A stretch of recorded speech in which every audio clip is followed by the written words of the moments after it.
चलो आज हम लोग बैंकिंग पढ़ेंगे।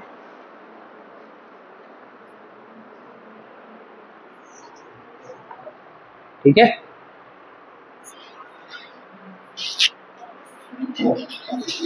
बैंकिंग के अंदर हम लोग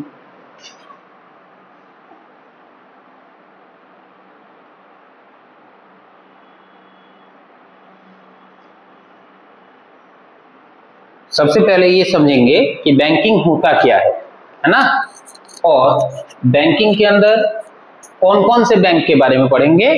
तो यहाँ पर किसी भी कंट्री के अंदर बैंक दो अलग अलग प्रकार के होंगे, है ना। एक तो होगा उस कंट्री के अंदर क्या, सेंट्रल बैंक, एक होगा सेंट्रल बैंक, और दूसरा होगा कमर्शियल बैंक, दूसरा होगा कमर्शियल बैंक। जैसे इंडिया में सेंट्रल बैंक कौन सा है, RBI, reserve bank of India. और कमर्शियल बैंक बहुत सारे हैं। कमर्शियल बैंक का मतलब जिस बैंक में हम लोग जाते हैं, है ना, अपना अकाउंट ओपन करवाते हैं, है ना, जिस बैंक में हम लोग अपना फाइनेंशियल वर्क के लिए जाते हैं, वो सब के सब क्या आएगा, कमर्शियल बैंक। तो किसी भी कंट्री के अंदर जो बैंकिंग स्ट्रक्चर है वो ऐसे दो पार्ट में डिवाइडेड होगा। एक उस कंट्री में होगा जो प्राइम बैंक, सुप्रीम बैंक या अपेक्स बैंक है ना, जिसे हम क्या कहेंगे, सेंट्रल बैंक, जो entire banking system, monetary system, credit system को क्या कर रहा है, कंट्रोल कर रहा है, रेगुलेट कर रहा है। और दूसरा है जो कंज्यूमर बैंक है, जिसको हम कमर्शियल बैंक कहते हैं। इसको कमर्शियल पर्पस के लिए यूज में लाया जा सकता है। हम लोग इस बैंक में नहीं जा सकते, है ना।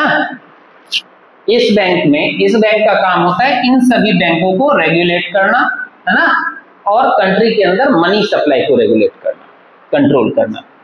इस बैंक में हम अपना अकाउंट ओपन करवा सकते हैं, ये हम लोगों का बैंक होता है। ठीक है, और इन बैंकों का बैंक ये बैंक होगा, यानी मदर ऑफ ऑल बैंक, है ना। भारत में क्या कहा जाता है आरबीआई को, mother of all bank, reserve bank of India. Currency printing का काम कौन देखेगा, सेंट्रल बैंक, है ना। मनी सप्लाई का सारा रेगुलेशन कौन मॉनिटर करेगा, सेंट्रल बैंक, है ना। इसका काम केवल है पब्लिक से पैसे डिपॉजिट के फॉर्म में सेट करना और क्या करना, उसे जरूरत पड़ने पर लोन प्रोवाइड करना। ठीक है, तो ये जितने भी बैंक है, जितना भी तुम्हारा पीएनबी हो गया, एसबीआई हो गया, एक्सिस हो गया, यूनियन हो गया, जो भी प्राइवेट हो या पब्लिक हो, है ना, जो कमर्शियल बैंक है, इसको दो पार्ट में फिर से बाइफरकेट करेंगे। कुछ बैंक प्राइवेट होते हैं और कुछ पब्लिक भी होते हैं। यहाँ दोनों तरह के बैंक हो सकते हैं। ठीक है, आईसीआईसीआई देखो ये प्राइवेट बैंक है, आईसीआईसीआई, उसके बाद एचडीएफसी, ठीक है, ये सब क्या है, प्राइवेट बैंक है ना। ये क्या है, प्राइवेट बैंक है।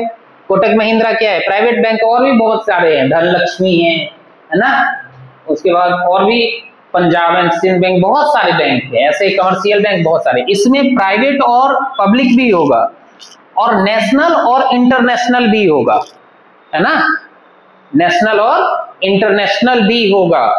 ऐसा नहीं है कि केवल इंडियन बैंक ही काम कर रहा है। जैसे स्टैंडर्ड चार्टर्ड बैंक है, सिटी बैंक है, ये सब क्या है, इंटरनेशनल बैंक है, दूसरे कंट्री का बैंक है। ठीक है, तो ये सारे बैंक किसमें आएगा, कमर्शियल बैंक।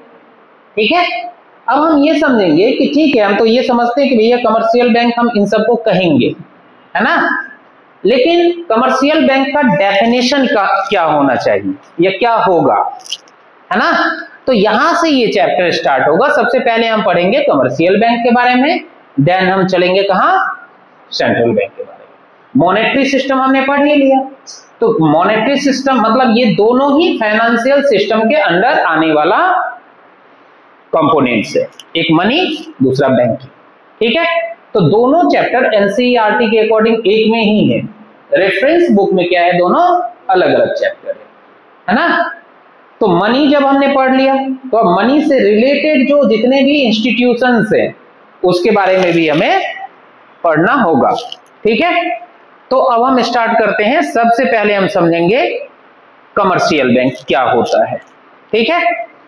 तो सबसे पहले हम लोग कमर्शियल बैंक के बारे में पढ़ेंगे और देन सेंट्रल बैंक के बारे में। तो बैंकिंग सेक्टर किसी भी कंट्री में कितने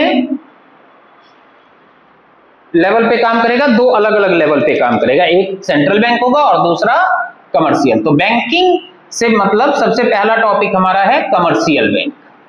क्या है? Commercial bank. अब ये कमर्शियल बैंक क्या है? कमर्शियल बैंक क्योंकि ये फाइनेंस के साथ डील करता है तो क्या है? एक फाइनेंशियल इंस्टीट्यूशन। क्या है ये? फाइनेंशियल इंस्टीट्यूशन, ठीक है। इसका काम क्या है? तो दो काम है, जो मेन वर्क होता है वो दो है। कौन कौन से? एक तो accepting deposit from the people. एक क्या है? Accepting deposit from the people, मतलब लोग जो कुछ भी लोग अपना पैसा कहां डिपॉजिट करेगा? बैंक के अंदर, ठीक है। और दूसरा है प्रोवाइडिंग लोन्स और क्रेडिट, ठीक है। ये भी इसका काम है। तो एक काम क्या है कमर्शियल बैंक का? जैसे सपोज कि ये कमर्शियल बैंक है तो इसका दो काम है, ठीक है। एक तो लोगों से क्या एक्सेप्ट करना?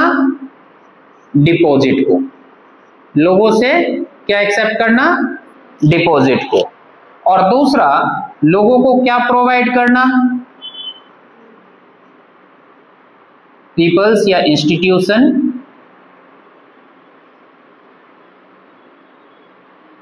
या ऑर्गेनाइजेशन, इन सबको क्या प्रोवाइड करना?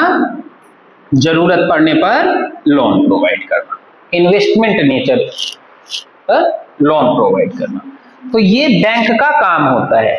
अब देखो, हम जितना भी पैसा यहां जमा करेंगे, डिपॉजिट करेंगे, तो नहीं रख लेगी वो पैसा नहीं जाएगा तो मनी कैसे नहीं करेगा? पैसे को सेविंग। इसका मतलब कि अगर बैंक में पैसा रखने से पैसा इंक्रीज नहीं होगा तो लोग बैंक में क्यों रखेंगे पैसा? फिर तो तकिए के नीचे रखें, बेहतर है। वही तरीका है ना, कम से कम अपने पास सुरक्षित है। लोग बैंक में पैसा क्यों रखता है? क्योंकि बैंक इस पैसे को मार्केट में लोन के थ्रू इन्वेस्ट करता है और वहां से यहां लोन के थ्रू बैंक को क्या मिलता है? इंटरेस्ट।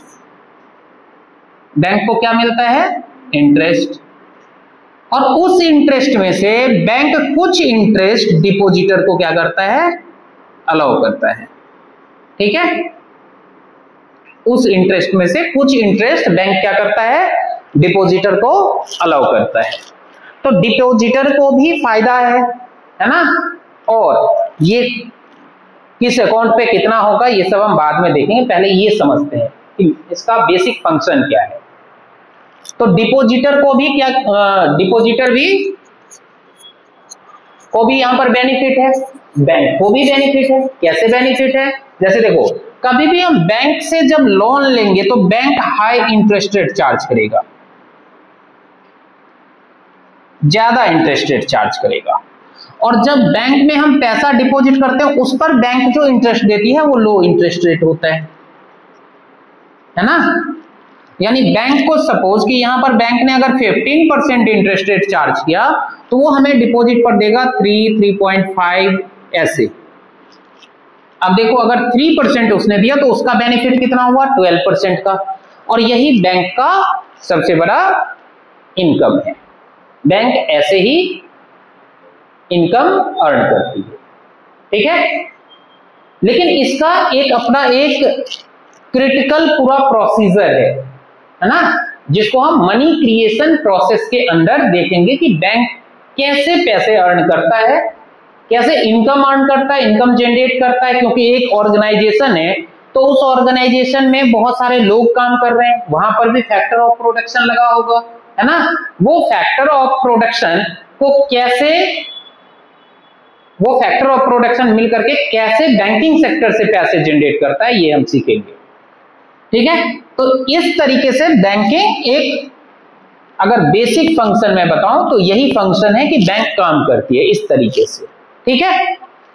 तो बैंक में हमने क्या देखा कि bank accepting deposit from the people and advancing loans और प्रोवाइडिंग लोन्स एंड क्रेडिट, ठीक है।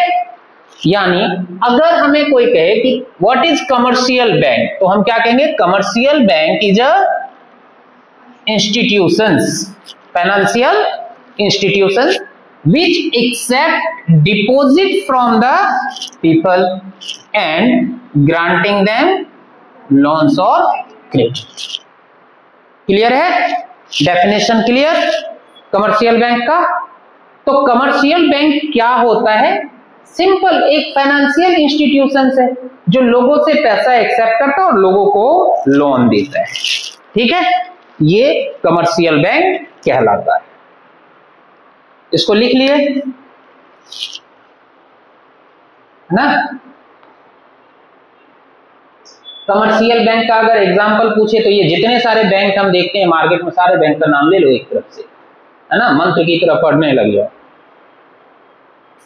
तो ये सारे बैंक क्या हैं, commercial bank, SBI, PNB, axis, देना, है ना, देना बैंक भी एक है, देना बैंक, लेना बैंक, अब पता नहीं कौन सा बैंक है, यस बैंक, नो बैंक, है ना, बहुत सारे बैंक है ना। कुछ दिन में हर एक गली में एक एक ब्रांच खुलेगा, है ना। आफ्टर 1991 बैंकों का लिबरलाइजेशन हुआ, RBI का लिबरलाइजेशन हो गया फाइनेंशियल सेक्टर का। उसके बाद बैंक फ्री हो गया कि भैया जितनी मर्जी तुम ओपन कर लो, है ना, उसका भरपूर फायदा उठा रहा है, अच्छी बात है ना। ATM बहुत सारा लगाएगा, भले ही पैसा दे या ना दे ना, उस ATM में भले ही पैसा, उस ATM में तो कोई और प्राणी जाकर के AC का मस्त लुत्फ उठाता है, 4 पैर वाला कोई प्राणी जाकर के आराम से मस्त AC में सोया रहता है, कई जगह मैंने देखा है ना। अब हम देखेंगे सबसे पहले कि ये जो कमर्शियल बैंक है ये इसके क्या क्या फंक्शन होते हैं। तो 2 फंक्शन जो सबसे प्राइम फंक्शन है वो तो हमने यही देख लिया कि भाई इसका क्या कार्य है, लोगों से पैसे, आप अगर बैंक में आपका अकाउंट है और आप पैसा डिपॉजिट करने के लिए जाओगे तो बैंक कभी मना करेगी नहीं, उससे इसकी कमाई है, बैंक ये नहीं कह सकता। थोड़ा बहुत पैसा होगा तो आप बैंक में जाकर के डिपॉजिट करो, और ज्यादा पैसा है तो बैंक ही आपके घर आ जाएगी, लाओ साहब कहाँ है, पेटी भर के ले जाएंगे, है ना। और दूसरा काम क्या है, लोन प्रोवाइड करना। तो लोन किसको प्रोवाइड करना, जिसको जरूरत है ना। लेकिन ठीक इसके उल्टा विपरीत दिशा में बैंक काम करती है, जिसके पास बहुत कुछ है उसी को ही लोन मिलता है, जिसके पास कुछ नहीं है उसको लोन भी नहीं मिलता, है ना। तुम्हारे पास अगर संपत्ति है तो बैंक जम के लोन देगी, जब जी चाहो जब, डायरेक्ट जनरल मैनेजर को कॉल करो, रीजनल मैनेजर को कॉल करो, है ना, हाँ भाई लोन भिजवा देना, वो तुरंत खुद ही लेकर के आएगा। और अगर आपके पास कुछ नहीं है तो चपरासी भी भगा देगा आपको। तो ये चीजें हैं कि फाइनेंशियल इंस्टीट्यूशन से इसका प्राइम वर्क क्या है, यही 2। इसके बाद सेकेंडरी वर्क है जो बहुत सारा है सेकेंडरी वर्क में, लेकिन सेकेंडरी वर्क को समझने से पहले हम इन 2 फंक्शन को क्या करेंगे, इसे प्राइमरी फंक्शन कहते हैं, इन दोनों को हम क्या कहेंगे, प्राइमरी फंक्शन, है ना। बैंक का जो प्राइमरी फंक्शन है वो दोनों क्या है, एक तो एक्सेप्टिंग डिपॉजिट और दूसरा एडवांसिंग लोन्स या प्रोवाइडिंग लोन्स, इसको हम क्या कहेंगे, ये है प्राइमरी फंक्शन, ठीक है। अब ये है कि भाई एक्सेप्टिंग डिपॉजिट, तो डिपॉजिट कितने टाइप्स के होंगे, ये तो मैंने मनी वाले में भी थोड़ा बहुत ओवरव्यू थोड़ा सा दिया था, है ना। तो सबसे पहले समझते हैं कि डिपॉजिट कितने टाइप्स के होंगे। डिपॉजिट या इसे ही हम अकाउंट भी कहेंगे, बैंक में खाता खुलवाते हैं ना, तो खाता कितने प्रकार के होंगे? तो बेसिकली दो प्रकार के होंगे, है ना। बेसिकली जो अकाउंट है वो दो प्रकार के, एक कौन से? एक होगा डिमांड डिपॉजिट, जो हमने लास्ट क्लास में भी देखा था, डिमांड डिपॉजिट, है ना। रिवीजन नहीं होगा तो याद भी नहीं रहेगा, है ना। चाहे जितना चना खाओ, जितनी मर्जी खा लो, रिवीजन के बिना याद नहीं हो सकता, है ना। एक डिमांड डिपॉजिट, और दूसरा इसको हम टर्म भी कह सकते हैं या टाइम डिपॉजिट। दूसरा क्या होगा? टर्म या टाइम डिपॉजिट। उसके बाद इसको हम और क्या कह सकते हैं? इसको और कह सकते हैं चेकेबल डिपॉजिट। चेकेबल डिपॉजिट, क्योंकि इसके अगेंस्ट में बैंक हमको चेक भी इशू करती है। और इसको और क्या कह सकते हैं? Non checkable deposit. Checkable deposit, ठीक है। तो डिपॉजिट, अब इसके अंदर, अब देखो ये तो डिपॉजिट है, ये दोनों क्या है? डिपॉजिट। अब इसके अंदर हम किसको देख लेते हैं, कौन कौन से अकाउंट आएगा। तो डिमांड डिपॉजिट के अंदर मैंने पहले भी बताया था कि डिमांड डिपॉजिट के अंदर जो अकाउंट आएगा वो कौन कौन सा? Current account. करेंट अकाउंट किसके लिए ओपन होता है? वो के लिए, सीधे सीधे बोलो, बिजनेस फर्म के लिए। और दूसरा है सेविंग अकाउंट। किसी भी इंस्टीट्यूशंस या किसी भी ऑर्गेनाइजेशन या किसी भी बिजनेस फर्म के लिए जो अकाउंट ओपन होगा वो कौन सा अकाउंट कहलाएगा? Current account. और किसी भी इंडिविजुअल पर्सन के लिए जो अकाउंट ओपन होगा, यहां पर लिख ही देता हूं और फिर तुम लोग भूल जाओ, है ना। तुम लोग सुबह सुबह 1 किलो बादाम खा के आया करो, काला वाला चना।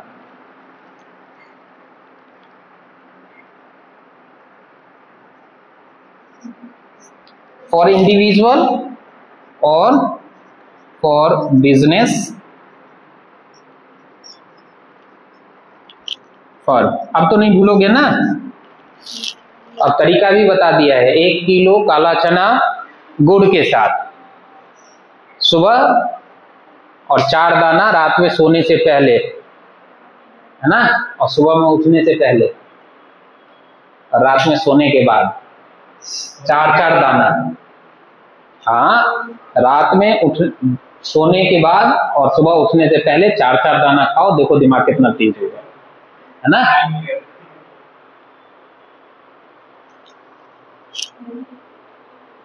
इससे चना वाले का भी फायदा होगा, भारत में जीडीपी बढ़ेगी, ट्रेड बढ़ेगा, तुम लोगों का भला होगा, है ना। करेंट अकाउंट और सेविंग अकाउंट, ये दो आएगा किसमें? डिमांड डिपॉजिट में। डिमांड डिपॉजिट को डिमांड डिपॉजिट क्यों कहा जाता है? क्योंकि इसमें जो पैसा आप डिपॉजिट करते हैं वो आप बैंक से कभी भी डिमांड कर सकते हैं, ठीक है। एक चीज और फैक्ट समझ लो, करेंट अकाउंट में जो हम पैसा रखते हैं इस पे बैंक कोई इंटरेस्ट हमें नहीं प्रोवाइड करती है, उल्टा हमसे चार्ज करती है ना। इसमें जो पैसा रखेंगे तो बैंक हमसे चार्ज करती है, बट इसमें जो पैसा रखेंगे उस पर बैंक हमें क्या देती है? थोड़ा बहुत, है ना। चॉकलेट वो खा जाते हैं बैंक और टॉफी हमें दे देता है ना। इतना ना इंसाफी है। 12%, 13% इंटरेस्ट रेट वो खा जाता है, 2% ऐसे होता है ना, बच्चे को फुसला करके भेज दिए, टॉफी दे दी, बेटा अगली बार आना, ज्यादा देंगे। क्या करेगा बेचारा, ठीक है। तो सेविंग अकाउंट किसके लिए ओपन होगा? इंडिविजुअल पर्सन, राम, श्याम, सीता, गीता, वरुण, पुनीत, आरती, कनिका, है ना। इन सब के लिए जितने सारे अकाउंट ओपन होंगे वो किस में होंगे? सेविंग अकाउंट में, ठीक है। और जो बिजनेस के लिए, टॉपर्स इंस्टीट्यूट, है ना, इसके लिए कौन सा अकाउंट ओपन होगा? करेंट अकाउंट, ठीक है। आपको मैंने ये भी बता दिया कि करेंट अकाउंट के अंदर जो पैसा हम डिपॉजिट करेंगे उस पर इंटरेस्ट रेट अलाउड नहीं होता है, चार्ज होता है, जबकि सेविंग अकाउंट पे इंटरेस्ट रेट इंटरेस्ट अलाउड होता है, ठीक है। इसमें इसे डिमांड डिपॉजिट क्यों होता है, क्योंकि इसके अंदर जो डिपॉजिट होता है वो ऑन डिमांड होता है, बैंक से हम कभी भी मांग सकते हैं। ये बात वैसा हो गया कि दोस्त 10 रुपये रख, बचपन में नहीं करते है ना, घर से 10 रुपये चोरी करके लाया हूं, तू रख ले, मेरे पॉकेट में रहेगा, मम्मी पकड़ के धो डालेगी, है ना, बिना सर्फ एक्सल के, है ना। तो एक काम कर, तू रख ले, है ना, लेकिन जब मांगूंगा जब दे दियो। हाँ एकदम, ऐसा नहीं कि तू भी गबन कर दे, है ना। दूसरा है टर्म एंड टाइम डिपॉजिट। इसके नाम से ही है कि ये एक टर्म तक क्या होता है, फिक्स होता है, एक टाइम तक क्या हो जाएगा, ये फिक्स हो जाएगा। तो इसके अंडर जो अकाउंट आएगा वो कौन कौन से अकाउंट है, वो एक है आपका रेकरिंग डिपॉजिट, एक कौन सा है, रेकरिंग डिपॉजिट, और दूसरा है आपका फिक्स्ड डिपॉजिट, फिक्स्ड डिपॉजिट। एक है रेकरिंग डिपॉजिट और दूसरा है फिक्स्ड डिपॉजिट। रेकरिंग का मतलब क्या, रेकरिंग का मतलब क्या होता है, कंजिक्यूटिव, कंसिस्टेंटली। तो दोनों में फर्क क्या है, देखो पहले लिख लो, लिख लो। टाइम एंड टर्म डिपॉजिट में कितने account, recurring deposit and fixed deposit. अब जरा देखो, रेकरिंग डिपॉजिट में क्या होता है, दोनों एक ही जैसा काम करता है ना, दोनों क्या करता है, एक ही जैसा काम करता है, लेकिन इसमें हम कुछ दिन तक प्रीमियम भरते हैं, इसमें एक ही बार पैसे देकर फिक्स करवा दिए। 10 लाख रुपए लेकर के गए, बैंक वाले को बोले कि भैया एफडी कर दो, उसने एफडी कर दिया, 10 लाख मेरा ब्लॉक। अब हमने कहा कि 20 लाख रुपए को हमें फिक्स करवाना है, लेकिन अभी है नहीं पैसा, तो मैं आपको मंथली दे सकता हूं। तो रेकरिंग टर्म में मैं ये प्रीमियम के फॉर्म में आपको पैसे दूंगा। तो एक टेन्योर तक, जैसे मान लो कि अगले 10 ईयर, तो ये यहां से स्टार्ट हुआ और यहां तक इसने कहा कि आप पर मंथ क्या करो, 1-1 लाख रुपए भरते जाओ या 2-2 लाख रुपए, है ना। और जब आप यहां पहुंच जाओगे तो यहां से ये अकाउंट क्या हो गया आपका, ब्लॉक। अब इससे आगे आपको मैच्योरिटी डेट पे यहां पर आकर के आपको क्या मिलेगा, पैसा, ठीक है। तो इतने दिन के लिए आपका पैसा क्या हो गया, ब्लॉक, है ना। तो दोनों में अब देखो, हाँ इसमें सेविंग अकाउंट से ज्यादा इंटरेस्ट रेट आपको मिलेगा। इसमें 9 to 15 ऐसे अलग अलग बैंक अलग अलग वेरी करता है ना। 1991 से पहले यही सब चीजें आरबीआई फिक्स किया करती थी, लेकिन अब जब 1991 के बाद लिबरलाइजेशन आया और फाइनेंशियल सेक्टर में लिबरलाइजेशन आया, तो ये सारे के सारे राइट्स किसको मिल गए, सेल्फ बैंक को, है ना। यानी अब ये चीज बैंक खुद ही डिसाइड करेगी कि हमें इस पर कितना इंटरेस्ट, लेकिन ये बात है कि इस पर हाइयर इंटरेस्ट आपको क्या होगा, मिलेगा, इस पर आपको ज्यादा इंटरेस्ट मिलेगा और इस पर आपको लो इंटरेस्ट मिलेगा, ठीक है, ये बात तय है, ठीक है। तो डिपॉजिट और अकाउंट समझ में आया। डिपॉजिट कितने टाइप्स के होंगे, 2 टाइप्स के, कौन कौन से, टाइम और टर्म डिपॉजिट। डिमांड डिपॉजिट के अंदर कितने प्रकार के अकाउंट ओपन करेंगे, 2, करेंट अकाउंट, सेविंग अकाउंट, है ना। और टाइम और टर्म डिपॉजिट में कितने, रेकरिंग और फिक्स्ड डिपॉजिट। अब जरा बताओ कि ये तो हमारा एक टेन्योर तक के लिए पैसे क्या हो गया, फिक्स, तो इसमें क्या बैंक चेक इशू करेगी, नहीं, क्यों, बैंक चेक हम क्यों लेते हैं, किसी को पेमेंट करना है चेक में, तो हमने चेक लिया, हमने उसके नाम से ड्रॉ कर दिया चेक, है ना, दे दिया, भैया ये लीजिए आपका ये चेक है, ये आप ले जाओ, बैंक में आप डिपॉजिट कर देना, आपको पैसे मिल जाए, है ना। तो बैंक में जब हमें अलाउ रहेगा कि आप पैसे अपने अकाउंट से विड्रॉ करवा सकते हो या कर सकते हो, जब भी तो आप किसी को चेक उस अकाउंट के अगेंस्ट में ड्रॉ करोगे, है ना। लेकिन इसमें तो पैसे आप निकाल नहीं सकते, तो क्या इसमें आप चेक इशू कर सकते हैं, नहीं कर सकते।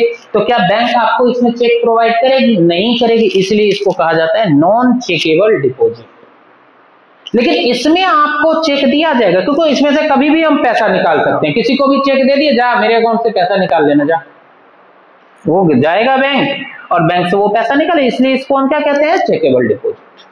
ठीक है, क्लियर। तो ये है आपका डिमांड डिपॉजिट। तो पहला डिपॉजिट कितने प्रकार के होते हैं, क्लियर है हमारा। अब यहां पर ये चीज क्लियर हुआ कि डिपॉजिट बैंक कौन कौन से एक्सेप्ट करेगी, डिमांड एंड टर्म डिपॉजिट। ठीक है, फिर दूसरा है प्रोवाइडिंग लोन्स। अब लोन्स कई प्रकार के, short term, medium term, cash loan, है ना, ये सब कई प्रकार के लोन्स बैंक क्या करती है, प्रोवाइड करती है ना।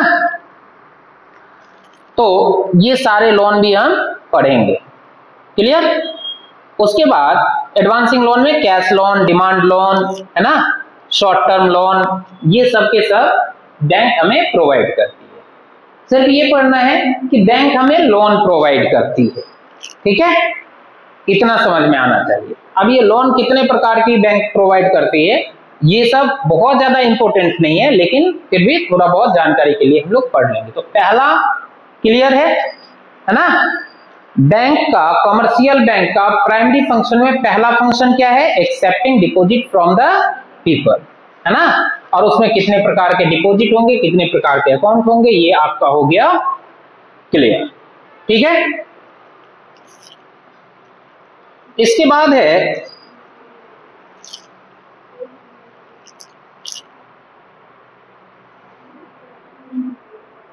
अब देखो दूसरा क्या है कि बैंक हमें लोन प्रोवाइड करती है। ठीक है, इसे हटा देते हैं, अब हम ये वाला क्लियर करते हैं पहले। इसके बाद हम लोग जाएंगे सेकेंडरी फंक्शन पे, उसके बाद हम लोग जाएंगे सीधे क्रेडिट क्रिएशन, मनी मल्टीप्लायर और मनी क्रिएशन। कमर्शियल बैंक में जो समझने वाला सबसे ज्यादा इंपॉर्टेंट है वो है credit creation, money multiplier. Loans तो हम पढ़ रहे हैं प्राइमरी फंक्शन। प्राइमरी फंक्शन में हम लोग पढ़ रहे हैं एडवांसिंग लोन्स। अब इसका मतलब क्या है कि बैंक, कई प्रकार के बैंक हमें पर्सनल लोन भी प्रोवाइड करती है ना, फिर property loan, car loan, cash loan. Cash loan क्या, जो करंट एसेट के अगेंस्ट में हमें, कैश लोन क्या होता है, करंट एसेट के अगेंस्ट में। जैसे करंट एसेट क्या है, शेयर, बॉन्ड, सिक्योरिटी, यही सब है। मैं गया अपना बिल्स ऑफ एक्सचेंज ले जाकर के बैंक को दे दिया, भैया ये रखो और मुझे इतने पैसे दे दो, है ना। शेयर लेकर के गया, भैया ये रखो और शेयर सर्टिफिकेट ले जाकर के मुझे इतने पैसे दे दो। तो इन सब के अगेंस्ट में क्या बैंक हमें देगी, कैश लोन। ठीक है, कार वगैरह पर्सनल लोन। पर्सनल लोन क्या होता है, कोई चीज हम जैसे मॉर्गेज या कोलेट्रल के फॉर्म में हम रखेंगे, है ना, अपना, और उसके अगेंस्ट में या सैलरी के अगेंस्ट में, इन सब के अगेंस्ट में हमें लोन मिल जाएगा। प्रॉपर्टी लोन, प्रॉपर्टी सपोज कि हमारे पास लैंड है, लैंड का पेपर हमने किसको दे दिया, बैंक के पास रखा, और बैंक ने उस पर 70 to 80%, बैंक कभी भी 100% कोलेट्रल या मॉर्गेज का 100% लोन नहीं प्रोवाइड करती है। जैसे मान लो कि एक आजकल चल रहा है गोल्ड लोन, चल रहा है ना, सोना लाइए लोन लीजिए, है ना। तो गोल्ड लोन क्या, तो गोल्ड अगर हम बैंक को 1 लाख रुपए का दे रहे हैं तो बैंक क्या हमें 1 लाख रुपए लोन दे देगी, कभी नहीं, है ना। अब कहीं लेकर के फरार हो गए तो बैंक को क्या बेनिफिट मिलेगा, इंटरेस्ट कहां से मिलेगा, फिर तो 1 लाख दिया, प्रिंसिपल अमाउंट ही लौटाकर भागे, है ना। तो 1 लाख रुपए, अगर आप 1 लाख रुपए का गोल्ड दे रहे हैं तो बैंक मैक्स टू मैक्स हमें 80K तक या 70K 80K तक हमें प्रोवाइड करेगी लोन, है ना, इससे आगे नहीं। ठीक है, क्योंकि वो 20,000 अपने सिक्योरिटी के तौर पर क्या एक्स्ट्रा अपने पास रखती है कि अगर इन फ्यूचर हम नहीं कर पाए रिटर्न, रीपेमेंट, तो बैंक उस गोल्ड को सेल करके पैसा रिकवर कर लेगी। जैसे प्रॉपर्टी के केस में भी होता है, प्रॉपर्टी का पेपर हम क्या करते हैं, कोलेट्रल के तौर पे हम रखते हैं किसके पास, या मॉर्गेज के तौर पे बैंक के पास। तो बैंक, जैसे हमने 10 लाख रुपए का या 10 करोड़ का प्रॉपर्टी हमने बैंक के पास रखा, हमने 6-7 करोड़ रुपए हमें लोन मिल गया, तो 3 करोड़ बैंक अपने पास अभी भी रखा हुआ है ना, कि इन फ्यूचर अगर हमने रिटर्न नहीं किया तो प्रॉपर्टी को रीसेल कर देगी बैंक ऑक्शन में, और रीसेल करके जो पैसा रिकवर होगा उसमें बैंक सबसे पहले ये देखेगा कि हमारा कितना है, वो सारा पैसा पहले बैंक खुद के पास रखेगी, फिर जो रेस्ट पैसा रह जाएगा वो आपको पेनल्टी वेनल्टी सब कुछ काटने के बाद अगर पैसा बचता है तो वो आपको ट्रांसफर कर दिया जाएगा। बैंक एक्स्ट्रा पैसा वो केवल अपना पैसा रखेगी, कभी भी प्रॉपर्टी का एडिशनल पैसा नहीं रख सकता है। तो ये फिर होता है डिमांड लोन, इसे कॉल मनी टाइप का हम कह सकते हैं। डिमांड लोन क्या होता है? ये जनरली बैंक टू बैंक ये लोन जाता है ना। कोई institution generally bank to bank के बीच में जो लोन का ट्रांजैक्शन होता है उसको हम डिमांड लोन, डिमांड नाम से ही है कि भैया जब बैंक आपसे डिमांड करेगी जब आपको पैसा देना होगा, है ना। बैंक आपसे जब भी ये लोन डिमांड कर ले जब आपको ये पैसा बैंक को रिटर्न करना पड़ेगा, ठीक है। शॉर्ट टर्म लोन, कोई चीज मॉर्गेज वगैरह हमने रखा है, कोलेट्रल। कोलेट्रल क्या होता है समझते हो? एक होता है कोलेट्रल और दूसरा होता है मॉर्गेज, गिरवी, है ना। तो कोलेट्रल क्या होता है? कोलेट्रल का मतलब होता है कि जिस चीज के को लेकर के हम लोन ले रहे हैं उसी का पेपर जब हम सबमिट करते हैं बैंक के पास, वो कोलेट्रल का काम करता है। और अगर कोई चीज हम गिरवी रख करके, है ना, जैसे मेरे पास गोल्ड है, मैं बैंक के पास गया और बैंक को गोल्ड दे दिया और उसके अगेंस्ट में हमने लोन लिया, तो ये हो गया गिरवी रखना, मॉर्गेज। जैसे हम कार खरीदेंगे तो कार का पेपर ही बैंक रखेगी, बैंक ये नहीं कहेगी कि आप अपने घर का पेपर ले आओ, तो इसे कहेंगे कोलेट्रल, है ना। और फिर बीच में आता है एक मार्जिन रिक्वायरमेंट। मार्जिन रिक्वायरमेंट तो मैंने बताया है ना कि हमने 1 लाख का सपोज कि बैंक को हमने संपत्ति दिया और बैंक ने हमें 80,000 रुपए क्या किया, लोन दिया। तो कोलेट्रल या मॉर्गेज और लोन अमाउंट में कितने का डिफरेंस है? 20,000 का। कितने का डिफरेंस है? ये कौन रख रहा है? बैंक एक्स्ट्रा में। इसे ही कहेंगे मार्जिन रिक्वायरमेंट। इसे क्या कहेंगे? मार्जिन रिक्वायरमेंट, ठीक है। कि बैंक लोन अमाउंट और कोलेट्रल के बीच का जो अमाउंट डिफरेंस होता है उसको हम क्या कहेंगे? मार्जिन रिक्वायरमेंट, ठीक है। ये अभी समझेंगे आगे चल के। तो ये इस तरीके से लोन बैंक हमें प्रोवाइड करती है अकॉर्डिंग टू रिक्वायरमेंट, ठीक है। तो बैंक हमें cash loan, demand loan, short term loan, इस टाइप के लोन्स प्रोवाइड कराती है, ठीक है। तो अब हम देखेंगे कि ये बात हमें समझ में आ गया कि कॉमर्शियल बैंक, बैंक केवल वही होगा जो ये दोनों एक्टिविटी को परफॉर्म करे। कौन कौन सी एक्टिविटी? एक एक्सेप्टिंग डिपॉजिट, दूसरा प्रोवाइडिंग लोन्स। अगर ये दोनों एक्टिविटी नहीं प्रोवाइड कर रहा है कोई इंस्टीट्यूशन, तो फाइनेंशियल इंस्टीट्यूशंस तो हो सकता है लेकिन बैंक नहीं होगा। जैसे हम देखते हैं LIC, लाइफ इंश्योरेंस कॉर्पोरेशन, हम लोग इसका पॉलिसी परचेज करते हैं, फिर प्रीमियम भरते हैं, है ना। लेकिन ये एक्सेप्टिंग डिपॉजिट करता है क्या? नहीं, है ना। ये एडवांसिंग लोन्स देता है क्या? हाँ, लोन तो दे देता है ना। लेकिन ये दोनों फंक्शन नहीं करता। बैंक में आप कभी भी जाओ, कभी भी डिपॉजिट कर दो, कभी भी विड्रॉल कर दो। क्या LIC में कभी भी डिपॉजिट, कभी भी विड्रॉल कर सकते हो? नहीं। इसका अपना एक टेन्योर होता है, उस टेन्योर तक आप प्रीमियम क्या करते हैं, इसमें ऑन डेट पे आप डालते रहते हैं, ठीक है। तो LIC क्या है? एक फाइनेंशियल इंस्टीट्यूशंस तो है बट बैंक नहीं है ना। फाइनेंशियल इंस्टीट्यूशंस तो है लेकिन बैंक नहीं होगा, है ना। तो कई सारे नॉन बैंकिंग फाइनेंशियल इंस्टीट्यूशंस में कवर होते हैं, ठीक है। तो बैंक, अगर कोई कहेगा कि LIC भी एक फाइनेंशियल इंस्टीट्यूशन है और बैंक भी एक फाइनेंशियल इंस्टीट्यूशन है, तो आपसे कोई पूछ देगा कि क्या LIC बैंक है? जी नहीं है। क्यों नहीं है? क्योंकि उसमें बैंक के 2 प्राइमरी फंक्शन में से दोनों के दोनों मौजूद नहीं है, एक ही, ठीक है। तो इस तरह से बैंक का। अब सेकेंडरी फंक्शन में, तो सेकेंडरी फंक्शन में बहुत सारे फंक्शन ऐसे आते हैं। प्राइमरी फंक्शन क्लियर हो गया, है ना। प्राइमरी फंक्शन क्लियर हो गया। अब आ जाओ सेकेंडरी फंक्शन में। सेकेंडरी फंक्शन में बहुत सारे फंक्शंस है। बैंक देखो, बैंक अपने कस्टमर का एक फाइनेंशियल एजेंट होता है ना? क्या होता है? Financial agent. अब एजेंट होता है तो एजेंट का काम क्या है? कुछ भी अपने कस्टमर के इंस्ट्रक्शन पर करना, है ना? तो बैंक सबसे पहले अगर हम इसका सेकेंडरी फंक्शन देखें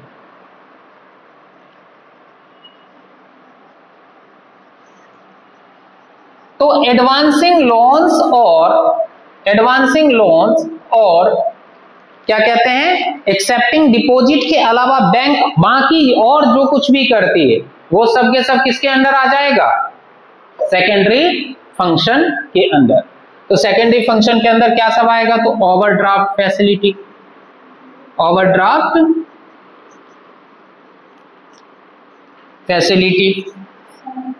है ना? ओवरड्राफ्ट फैसिलिटी क्या होता है? अब आप लोगों ने 11th में बैंक रिकंसिलिएशन स्टेटमेंट जरूर पढ़ा होगा, है ना? याद होगा नहीं क्योंकि आप लोगों ने चना नहीं खाया, है ना? एक गलती जो only one mistake in life, that is चना नहीं खाया, है ना? चना खाते तो BRS पूरा बहता याद, है ना? पुनीत को शायद याद है। तो बैंक रिकंसिलिएशन स्टेटमेंट में हम लोग पढ़ते थे ओवरड्राफ्ट बैलेंस। ओवरड्राफ्ट बैलेंस क्या होता है? सपोज देखो ऐसे, जैसे मान लो कि एक मैंने अकाउंट ओपन करवाया, इस अकाउंट में अभी 40K है और हमने इस अकाउंट के कार्ड पर ट्रांजैक्शन कर लिया 60K का, है ना? तो 20,000 रुपया हमें कौन प्रोवाइड करेगा? बैंक। एडिशनल कितना लग रहा है? 20,000। तत्वकाल की हमारे भाई बैंक का मैं कस्टमर हूं और बैंक को मैं हमेशा पैसे देता हूं, आज मुझे 20,000 रुपए की तत्वकाल जरूरत है ना? नहीं तो बेइज्जती हो जाए। किसी होटल में खा लिया, है ना, खूब पार्टी गए, कर लिए धूमधाम से, 40,000 गए, 40,000 छोड़ो 60,000 रुपए का खर्चा कर लिए और कार्ड में तो अकाउंट में 40,000। तो बैंक क्या करता है?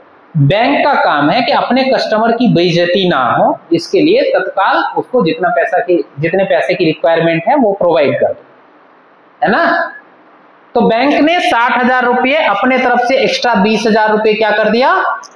लगा के प्रोवाइड कर दिया। हमने वहां आराम से उसको पता भी नहीं चलने दिया, आराम से 60,000 पे कर दिया। अब बैंक कहता है कि देखो भैया, हमने आपकी जरूरत के समय मदद किया, तो अब आप इस पे इंटरेस्ट लगा करके पैसे क्या कर दो? रिटर्न कर दो, है ना? ज्यादातर केस में 90 डेज के अंदर, 45 डेज के अंदर आप क्या कर दो? इसे रिटर्न कर दो, ताकि आगे आपको फिर कभी इमरजेंसी हो तो मैं आपकी मदद करने में आगे रहूं।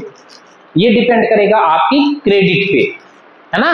क्रेडिट वर्दीनेस कैसा है आपका, या क्रेडिबिलिटी आपकी ठीक है या नहीं, इस बात पर डिपेंड करे। इसी को कहते हैं ओवरड्राफ्ट फैसिलिटी, कि बैंक से आप एडिशनल अमाउंट निकालने की अगर आपको फैसिलिटी बैंक ने दिया है, जनरली ये करंट अकाउंट पे या सैलरी अकाउंट पे ज्यादा होता है ना? तो बैंक ने अगर आपको एडिशनल पैसा निकालने की फैसिलिटी आपको प्रोवाइड करा रखा है तो उसे ही हम क्या कहेंगे? Overdraft facility. ठीक है? इसके बाद है क्लियरिंग या डिस्काउंटिंग बिल्स ऑफ एक्सचेंज। ये भी तुम उसी में पढ़े होगे, discounting bills of exchange. Bills of exchange पढ़े हो, प्रोमिसरी नोट वगैरह, है ना? मैं तो ज्यादा अकाउंट जानता नहीं, लेकिन फिर भी थोड़ा बहुत जनरल नॉलेज के लिए। तो बिल्स ऑफ एक्सचेंज क्या होता है या प्रोमिसरी नोट क्या होता है? जैसे देखो, ये दो ट्रेडर के बीच में होता है। एक ट्रेडर ए है, ए जैसे होलसेलर है ना, और बी है रिटेलर। बी क्या है? रिटेलर। तो बी ने ए से सामान लिया क्रेडिट पे। किस पे सामान लिया? क्रेडिट पे। तो ए ने बी को एक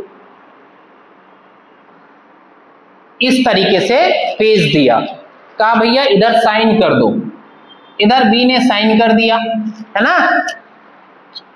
ये कौन सा है, ये है प्रोमिसरी नोट, ठीक है। प्रोमिसरी नोट क्या है कि मैं प्रॉमिस करता हूं कि इस टाइम पे आपको मैं पैसे लौटा दूंगा, ये मैं एक्सेप्ट करता हूं कि मैं आपसे इतने का उधार सामान खरीदा, ये पूरा यहां से यहां तक लिखा रहेगा इस पे, ठीक है। और बी ने साइन कर दिया, इसका मतलब बी इस बात को एक्सेप्ट करता है कि वो ए से क्रेडिट पर सामान खरीदा।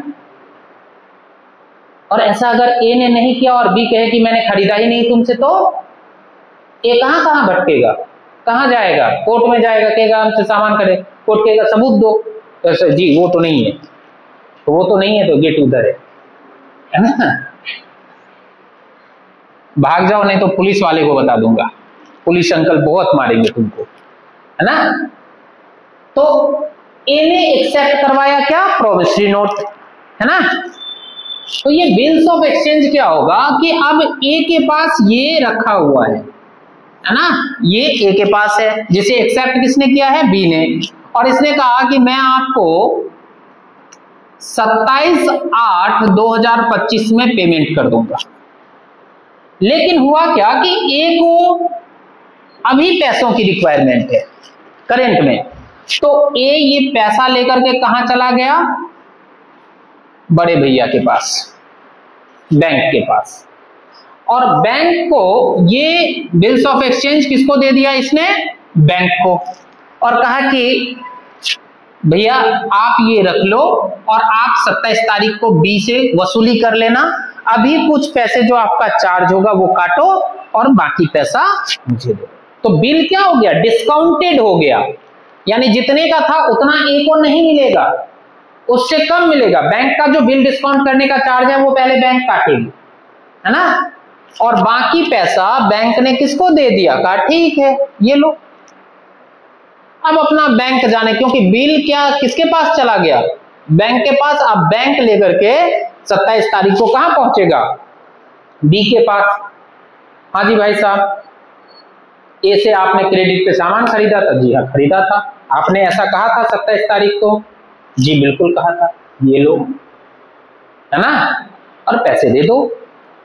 तो इसे कहते हैं बिल डिस्काउंटिंग फैसिलिटी। ये भी कौन प्रोवाइड करता है भैया, ये बैंक प्रोवाइड करता है कि आपके पास अगर कोई बिल है तो आप ऐसे आकर के हमारे पास से उसको रिकवर कर सकते हो पैसा। फिर है इसके बाद एजेंसी फंक्शन, इसके बाद कौन सा फंक्शन है, एजेंसी फंक्शन। एजेंसी फंक्शन क्या मतलब, एज अ फाइनेंशियल एजेंट काम करता है बैंक, है ना, अपने कस्टमर का फाइनेंशियल। इसमें क्या क्या, ट्रांसफर ऑफ फंड, जितना जो कुछ बोलेंगे भैया, टाटा स्काई रिचार्ज कर देना, वो कर देगा मंथ के एंड में, जब जिस डेट को बोलेंगे टाटा स्काई रिचार्ज कर देना, वो कर देगा। मोबाइल रिचार्ज कर देना, कर देगा। क्योंकि तो बड़े बड़े जो बिजनेसमैन होते हैं उसको कभी पता नहीं होता कि मोबाइल का बिल कब खत्म होगा, कब ये होगा, कब, इतना टाइम उसके पास कहाँ रहता है ना।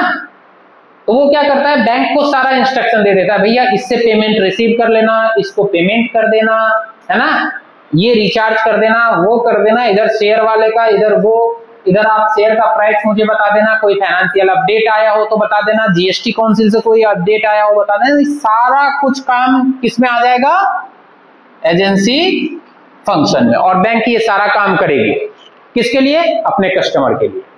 लेकिन इन सब के बदले बैंक क्या करेगी, पैसे दो, तमाशा देखो, कुछ भी करवा लो, है ना।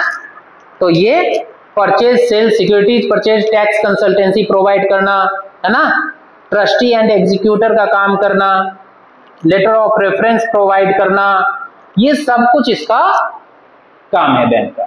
इसके बाद है जनरल यूटिलिटी फंक्शन।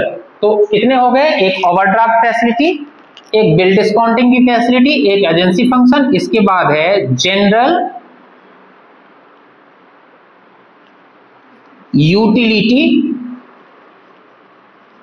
फंक्शन। ये सब कौन से बैंक का फंक्शन है, कमर्शियल बैंक, ठीक है।